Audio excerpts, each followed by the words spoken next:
Hello to everyone listening from around the world.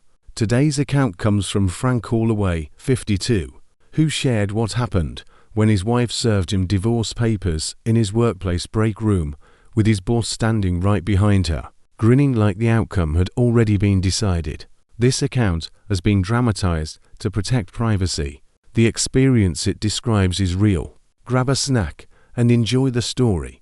The vending machine took my $4 and gave me nothing back. That's the detail I keep coming back to, not the fluorescent light above Bay 3 that had been flickering for 6 weeks because Craig Denton wouldn't sign off on a maintenance request. Not the smell of diesel exhaust and industrial cleaner baked into the break room walls, so deep you stopped noticing it after the first month. Not the fact that my steel-toed boots had soaked through somewhere around hour 7 of a 9-hour shift, and my lower back had been filing formal complaints since noon. It was the machine.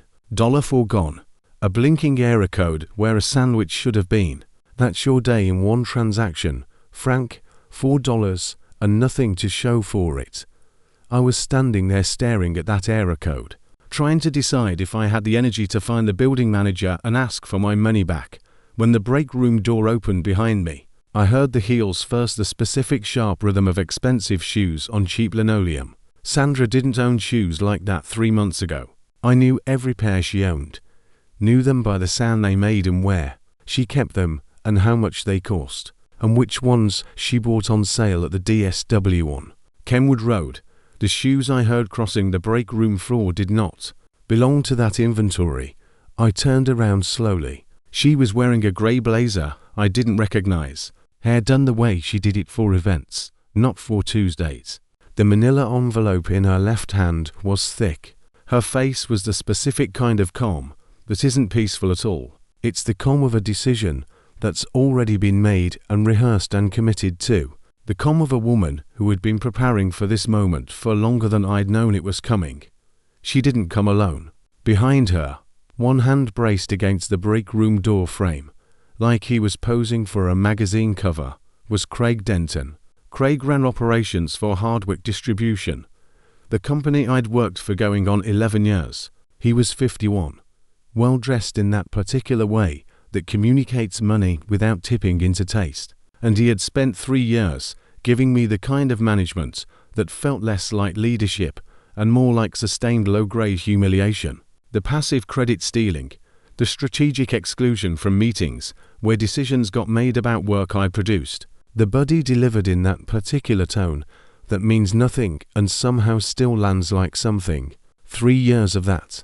3 years of telling myself patience was a strategy. He was standing in my break room, behind my wife, smiling. Don't do anything loud. Not here. Not now. Sandra slid the envelope across the break room table, the way you'd push a receipt toward a cashier. Frank. Her voice was even. We need to do this today. I looked at the envelope. I looked back at her. Do what? She folded her arms. Don't make it harder than it has to be. I opened the envelope. Petition for dissolution of marriage. My full name at the top. The county seal. A date. The date was 2 weeks ago. She'd been carrying this for 2 weeks. The break room had gone very quiet. 2 of my co-workers near the coffee station had developed a sudden urgent interest in their phones. Pete Akers, who'd worked the loading bay with me for 6 years and was the closest thing I had to a work friend, was staring at the floor tiles with the focused concentration of a man trying to physically remove himself from a situation without moving his feet. Craig hadn't moved from the door frame. You're doing this here, I said. Not a question. I needed you to actually receive it. Sandra glanced at Craig briefly, then back. You have a habit of avoiding things you don't want to deal with. There it is. I want to know when this started. I kept my voice level. Low. The way you talk when you know raising it will be used against you. That's not. Then what's it about, Sandra? She exhaled. Slowly, like she'd practiced the exhale, too. It's about the fact that you work 70 hours a week and we still can't take a real vacation. It's about the fact that every conversation about money ends with you telling me to be patient. It's about the fact that I am 47 years old and I am still waiting for the life I was supposed to have Her voice was steady, but I could hear the edges of it. "I'm done waiting, Frank." Craig pushed off the door frame, smoothed his jacket, said absolutely nothing, which was somehow the loudest thing in the room. "You're leaving me for him?" Not a question. She didn't flinch. Not a single muscle in her face moved. "I'm leaving because I deserve more than this." She practiced that one, too. I looked at her for a long moment. Then I looked at Craig. He met my eyes with that particular expression he used in meetings when he knew something you didn't. A studied neutrality that was really just confidence wearing a mask, like he'd already run the numbers, unliked his position. I looked back down at the petition, and then I did the last thing either of them expected.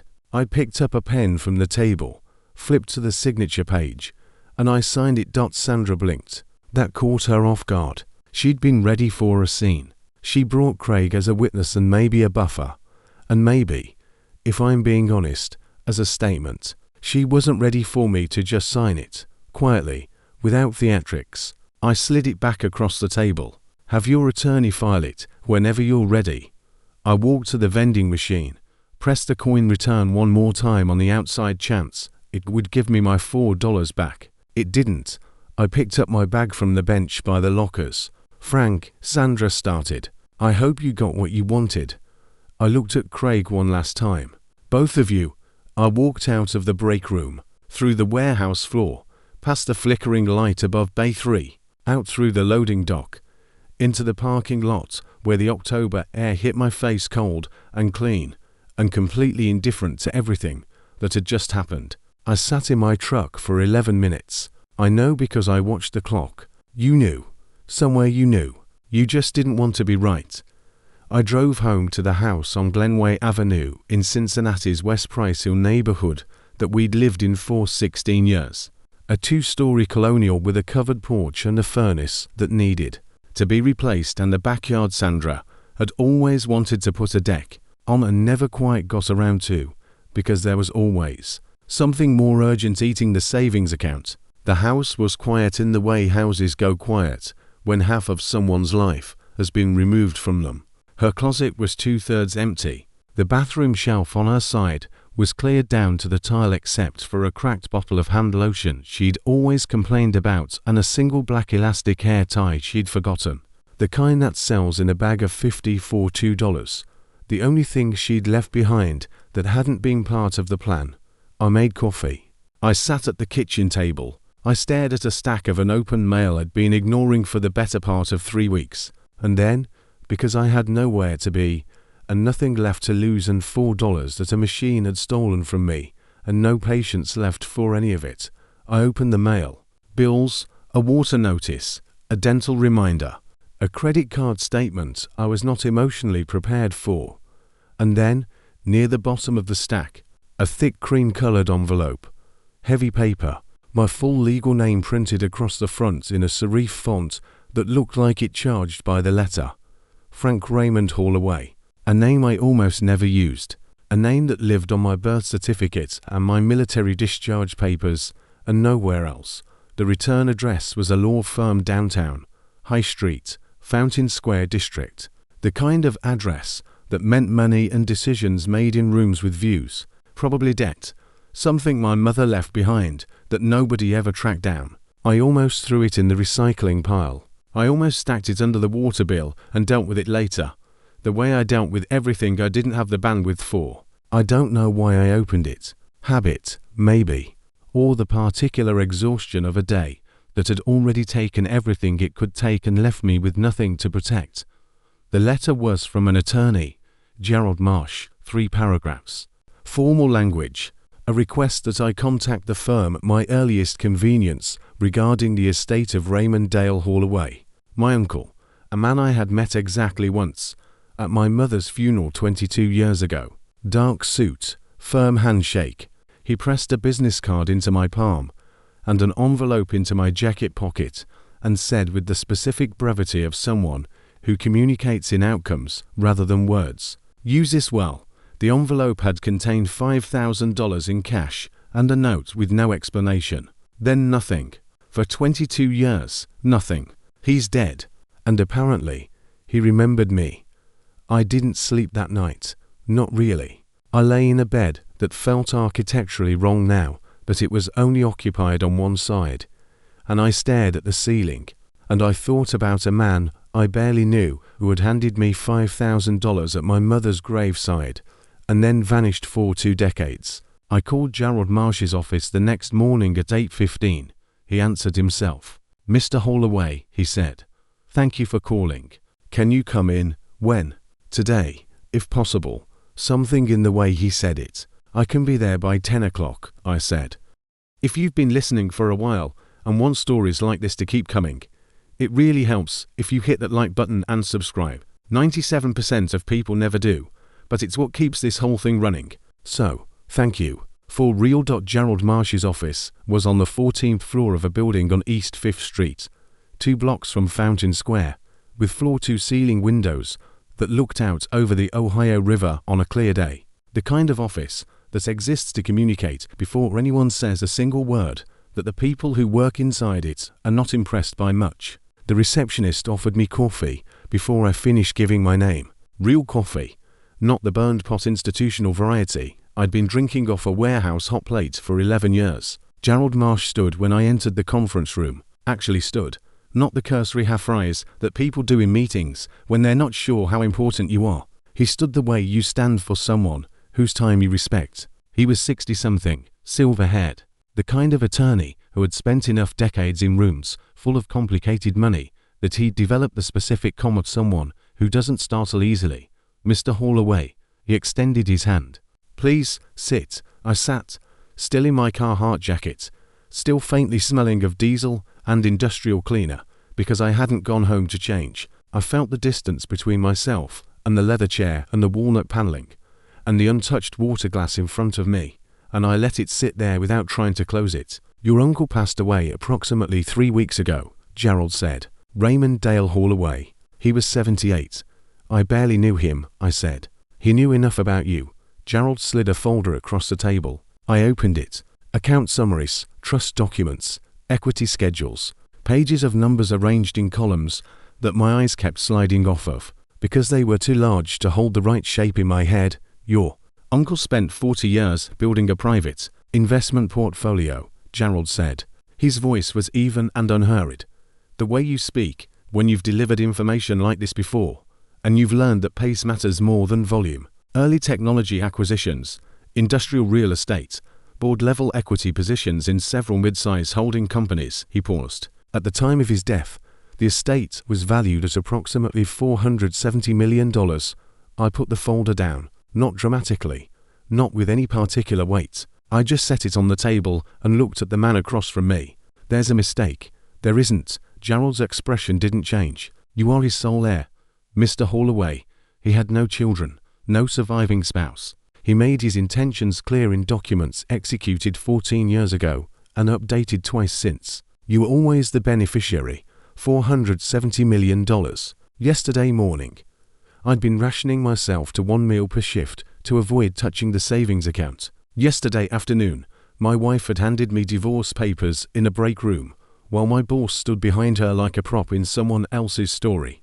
And now a stranger in a tailored suit was telling me I had inherited more money than I could spend in 4 lifetimes. I sat very still. "Say something.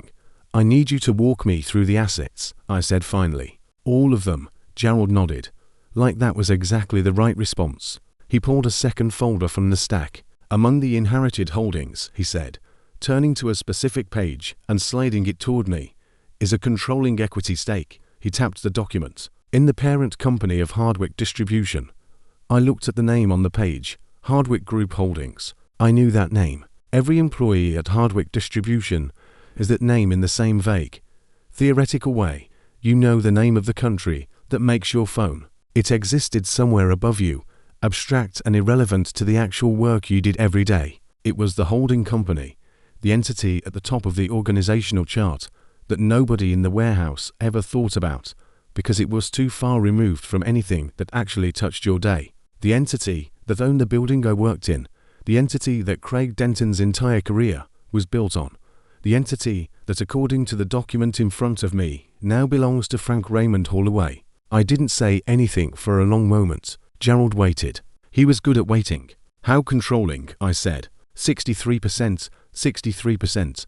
I thought about Craig Denton in that door frame. That particular smile, the expensive jacket draped just right. 3 years of buddy delivered in a tone that meant nothing. Sandra had left a warehouse worker. She had no idea. She just walked out on the man who owned everything her new partner had ever stood on. I closed the folder. Gerald, I said, I'm going to need 90 days. The first thing I did was nothing. That surprises people when I tell them. They want the story to move immediately. They want the moment of discovery to launch directly into action, into confrontation, into the satisfying machinery of a reversal set in motion. And I understand that impulse. I felt it, too, sitting in Gerald's conference room with the folder closed in front of me and the Ohio River visible through the window, and my entire life rearranged into a shape I didn't have a name for yet. But I'd spent 11 years learning what happened when men like Craig Denton acted fast. They made noise. They left traces. They confused urgency with power and speed with intelligence. And then they spent the next 3 months cleaning up the wreckage of their own momentum. I was not going to make that mistake. You have 63% of everything he has ever built. You can afford to be patient. I drove home to Glenway Avenue. I made dinner, eggs and toast. The bachelor default meal already started circling back too. And I sat at the kitchen table and I thought not about Sandra, not about Craig, not about the number in that folder, which still felt like a figure from a country I'd never visited. I thought about my uncle, Raymond Holloway, a man who had shown up at my mother's funeral in a dark suit, pressed a handful of cash into my hands, and then disappeared for 22 years without explanation. I had spent exactly zero emotional energy on him in the interim. You don't grieve what you never had. But sitting at that kitchen table in a half-empty house, I found myself wondering what he'd been watching all that time, whether he'd been watching at all. He knew enough about you. That's what Gerald had said, and I kept turning it over. Because what exactly had Raymond known? He'd seen me at a funeral when I was 30. He'd sent $5,000 and a note with no explanation. And then apparently he'd spent 14 years making legal arrangements to hand me his entire estate. What does a man see in another man that makes him certain across decades and distance and silence? I didn't have an answer, but I thought about it for a long time in the quiet of a house that had gotten very honest very quickly. The next morning, I went back to work. Pete Akers met me at the locker room door with the expression of a man who had witnessed a natural disaster and wasn't sure if the survivor wanted to discuss it. Frank, he clapped me on the shoulder. You don't have to be here. I know. Craig's beamed. He stopped. Recalibrated. The vibe in there is weird. When isn't it? I worked my shift. I answered emails. I processed inventory. I interacted with Craig Denton in exactly the same way I always had, with the measured professional neutrality of a man who knew his place in the organizational structure and accepted it without complaint. Craig didn't avoid me. He was too confident for avoidance. He gave me the same half smile he always gave me. And once, passing in the corridor outside the loading bay, he squeezed my shoulder in a gesture that was meant to communicate sympathy, but actually communicated something closer to triumph. Keep smiling, Craig. You've got 90 days left of this. I called Gerald from the parking lot that evening. I want the full audit of Hardwick Holdings. All of it. Every division, every contract, every vendor relationship, every board resolution going back 5 years. I want the physical facilities inspected, the HR records reviewed, the safety compliance documentation pulled. A pause. That's a significant undertaking. I know. Start Monday. The audit was conducted through an independent firm Gerald retained. They operated quietly at the holding company level, which meant the operational teams, including Craig Denton, had no mechanism for knowing it was happening. From Craig's perspective, the quarterly review processes continued as normal. From mine, I was reading sworn financial statements every evening at the kitchen table that was beginning to collect a second purpose. What we found was not surprising. That was the thing that stayed with me as the weeks accumulated. None of it was surprising. Craig Denton had been running Hardwick Distribution the way a certain kind of man runs things when he believes no one with real authority will ever look his direction. Vendor contracts awarded to companies with interesting ownership structures, safety compliance reports that had been massaged in the direction of acceptability, injury documentation that had been delayed, reduced, or in 3 cases not filed at all, HR settlements, 4 of them in 5 years, that had been buried in operational expense lines with no board disclosure, executive bonus structures that had been quietly adjusted upward, while budget requests from the warehouse floor, including Pete Akers' 3-year request for replacement safety harnesses, had been denied. I thought about Pete when I read that one. 6 years working alongside that man, 6 years of watching him do his job with the kind of quiet competence that never gets noticed because it never fails. 3 years of submitted requests for basic safety equipment denied each time without explanation, while the executive bonus line grew by 11% annually. That one's personal. Craig. That one specifically. Sandra called on a Thursday evening in week 4. I was at the kitchen table with audit documents spread across half the surface. I let it ring 4 times before I picked up. Frank. Her voice had a careful quality, measured. She'd been thinking about what to say. I wanted to check that you're okay. I'm fine, Sandra. I know things happen fast and a pause. I didn't want to be cruel. She brought him to my workplace. I'm genuinely fine, I said. How are you? She seemed unprepared for the question. There was a brief silence in which I could hear her recalibrating. I'm good. Things are good. I'm glad. Are you still at the house? For now, longer this time. You seem different. Do I? Calm. You were always carrying something. You seem lighter. I am lighter. Or I will be. Give it 60 days. I've had some time to think, I said. That's all. She said she'd have her attorney reach out about the house. I said that was fine. I wished her well, and I meant it without any warmth. And I hung up the phone and went back to the audit documents. Before I tell you what happened in that boardroom, drop a comment right now and tell me. What would you have done with 63%? And if you haven't subscribed yet, do it, because this is where it changes. By week 7, the picture was complete. Gerald presented the findings in a 3-hour meeting that I attended in the same conference room where I'd first learned about the inheritance, except this time, I sat at the head of the table rather than halfway down it. 12 categories of documented concern, 11 sworn affidavits from current and former employees who had been waiting for someone in a position of actual authority to finally look their direction. Civil exposure is significant, Gerald said. Criminal referral is possible on the OSHA violations, depending on prosecutorial discretion. The financial irregularities are documented and provable. The harassment settlements represent a separate liability. What's his position? I asked. Callahan. Gerald considered. He's confident. He has no reason not to be. As far as he knows, the ownership structure hasn't changed. And this is a routine quarterly review. Make sure it stays that way. I straightened the folder in front of me. I want the board meeting scheduled as an ownership transition and strategic review. Standard language. Nothing in the notice that changes his preparation. Understood. And Gerald. I looked at him directly. I want the safety harness purchase order for the warehouse floor approved before the meeting. Out of the estate accounts if necessary. They've been waiting 3 years for basic equipment. Gerald wrote something on his legal pad. Didn't comment on it. That was one of the things I appreciated about him. He didn't editorialize. I drove to Pete's house that evening. He lived 12 minutes from me in Cheviot, in a ranch house with a basketball hoop in the driveway that his youngest had outgrown.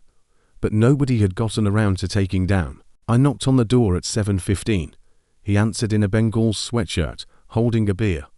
Looking at me the way you look at someone who has shown up unexpected, but not unwelcome. Frank. He stepped back to let me in. What's going on? I need to tell you something.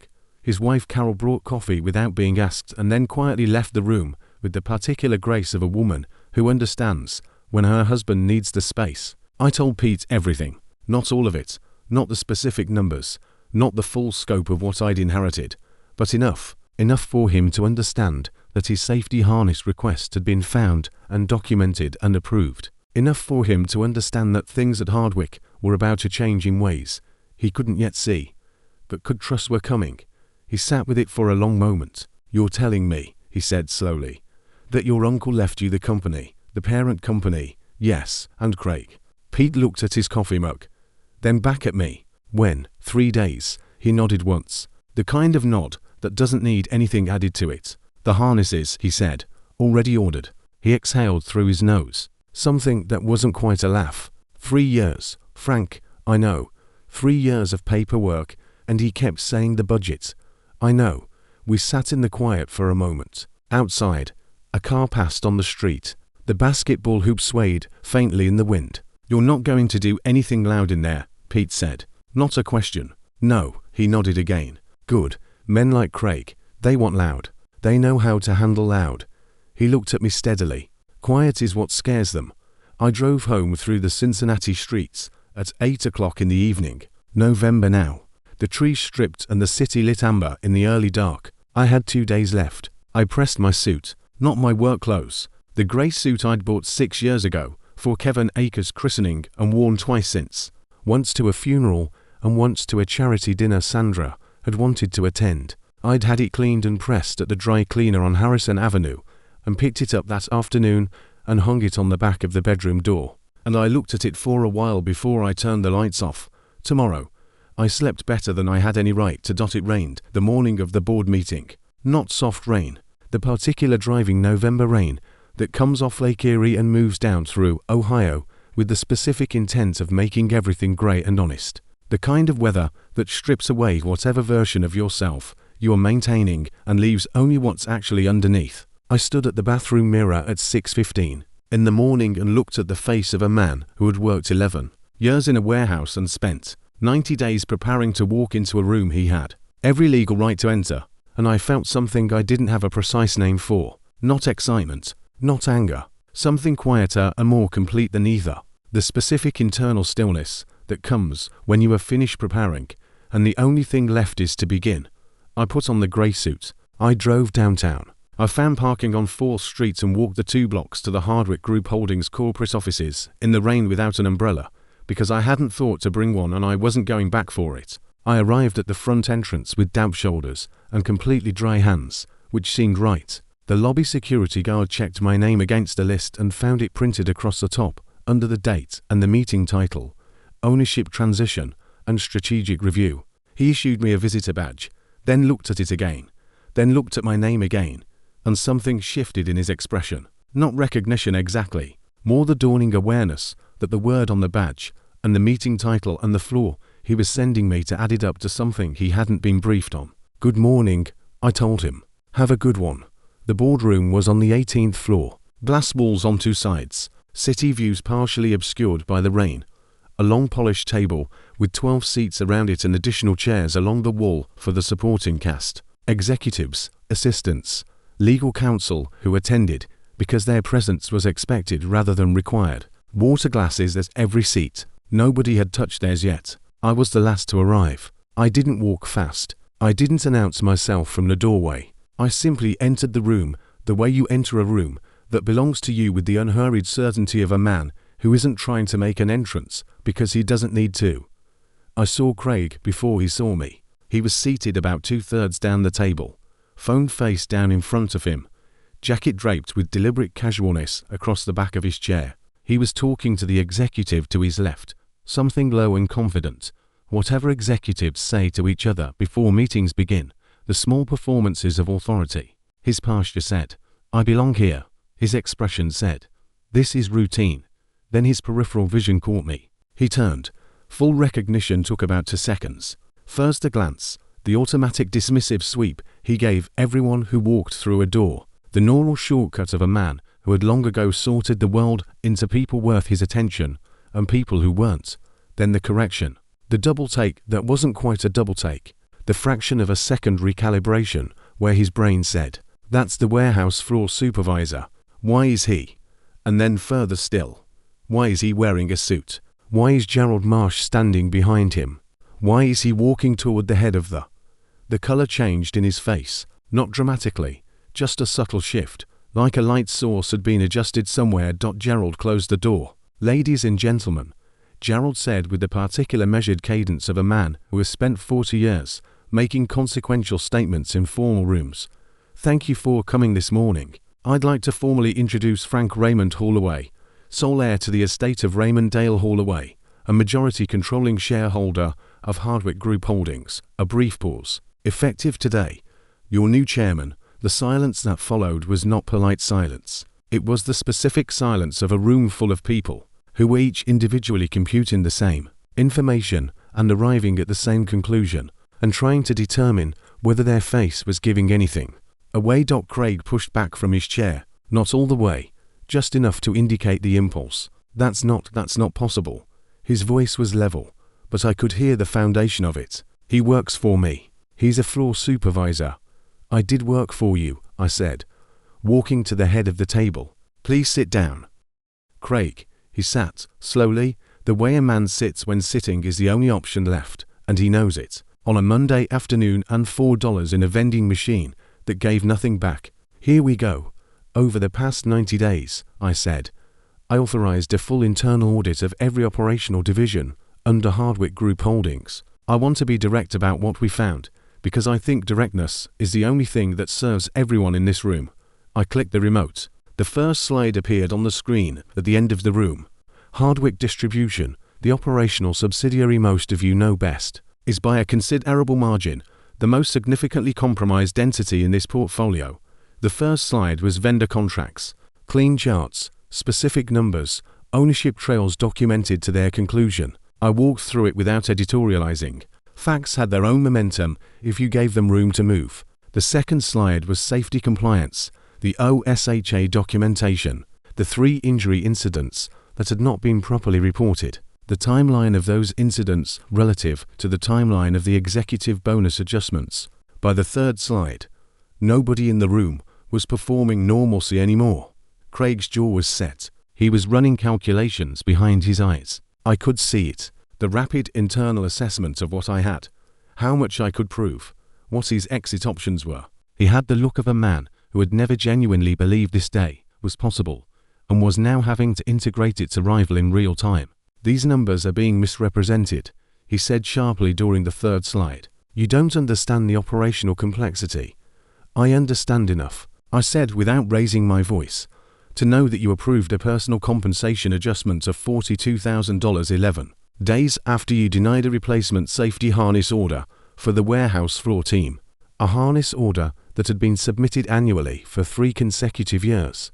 I let that sit for a moment. Pete Akers submitted that request the first time in October of 2021. You denied it each time as a budget concern. The room was completely still. I kept going. Sworn testimony from 6 former employees, bank records, contract trails with documented conflicts of interest, HR suppression memos, actual memos written in Craig's own email account advising the HR director on how to minimize the footprint of 3 separate settlement agreements, names, dates, dollar amounts, signatures. I didn't raise my voice once. I didn't need to. Evidence properly organized and patiently delivered doesn't need volume. When I closed the final folder, the room felt different than it had when I'd opened it, like something structural had shifted, and everyone was quietly recalibrating how much weight they'd been trusting it to hold. Craig, I looked at him directly. Your employment with Hardwick Group Holdings is terminated effective immediately for cause. You are barred from all company premises. Your access credentials will be revoked as of the close of this meeting. Severance is denied per the cause provisions of your employment agreement, and this matter is being referred to our legal counsel for assessment of civil and potential criminal liability. He stood up so fast his chair rolled back and hit the wall. This is personal. His voice had lost its management tone. It was just a voice now. This is about your wife. This is revenge. I looked at him. No, I said. This is what accountability looks like when the right person finally has the authority to require it. I glanced toward the door. Security is outside. He left, not gracefully, but he left. The board meeting concluded 90 minutes later with a unanimous resolution formalizing the ownership transition and authorizing a full operational review of all Hardwick subsidiaries. Gerald handled the procedural elements with the efficiency of someone who had prepared for every contingency. I rode the elevator down alone. The lobby was quiet. The rain had stopped at some point during the meeting. I hadn't noticed when. The city outside the glass doors was wet and clean, and going about its business with complete indifference to everything that had just happened on the 18th floor. I walked out through the front entrance. Sandra called at 11:40.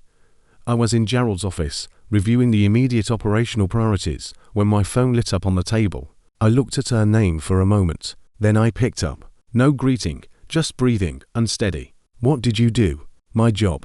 Don't do that. Craig called me. He said you had him escorted out. He said you humiliated him in front of the entire board. Her voice was rising. Frank, what is going on? Craig was terminated for cause, I said. It's documented. It was a long time coming. This is because of me, not a question. Sandra, I kept my voice even. Craig Denton approved personal bonuses while denying safety equipment to warehouse workers who submitted requests for 3 consecutive years. He buried harassment settlements. He manipulated vendor contracts for personal benefit. Those aren't things I invented because you left me. They're things that happened while someone with the authority to stop them was looking the other direction. I paused. Your leaving me just happened to clarify who I was looking at. A silence, long enough that I thought she might have hung up. You own the company. Her voice had changed. The accusation had drained out of it and left something rawer underneath. The parent company? Yes. How long have you? 3 months. Another silence. You could have warned us. Softer now. Still us, even now. Standing in the wreckage of everything, she still spoke in a plural that included a man who was currently being legally reviewed for fraud. I owed the employees a fair process, I said. I owed the company its integrity. I didn't owe either of you anything I wasn't legally required to provide. She didn't respond. I heard her breathing change. Then the call ended.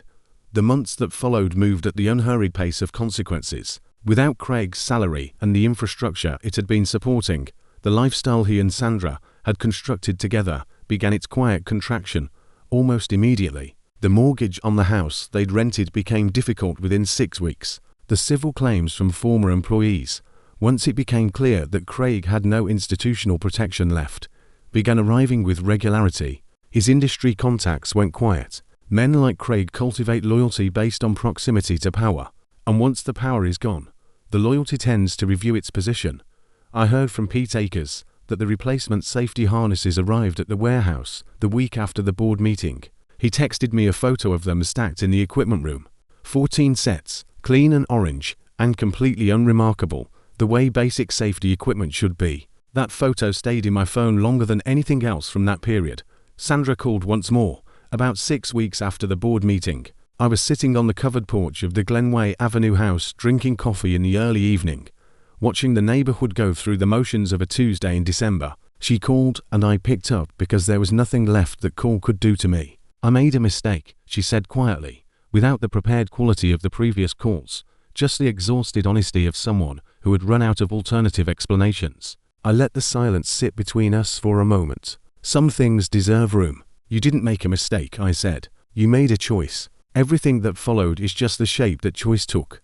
She didn't respond. I heard her breathing, then nothing. I set the phone on the arm of the porch chair and watched a car pull into a driveway 3 houses down. A woman got out with grocery bags. A dog appeared at the front door. Ordinary Tuesday evening on an ordinary street. This is what the other side of it looks like. Not triumph, just Tuesday. I've thought about what I would tell someone else in that break room, standing at the machine that just took their money and gave them nothing, watching the door open and the life they thought they had walk in wearing shoes they don't recognize. Here is what I would tell them. The thing that nearly destroyed me wasn't the divorce. It wasn't Craig standing in that doorway. It wasn't 11 years of overtime and patience and strategic deferral that nobody above me ever noticed or rewarded. It was the story I'd been telling myself about what those things meant. That quiet equals invisible. That patience equals powerlessness. That the man who doesn't make noise in a break room has nothing left to say. That story was wrong. Power isn't volume. It isn't the man in the expensive jacket standing in the doorway with his arms crossed and his expression rehearsed. Real power, the durable kind, the kind that doesn't require an audience, is the ability to wait until the room is right and then walk to the head of the table without breaking stride. I didn't become powerful when I signed those inheritance documents. I became powerful when I decided, standing in that parking lot with 11 minutes on the dashboard clock and nothing left to lose, that I wasn't going to respond to that break room with noise.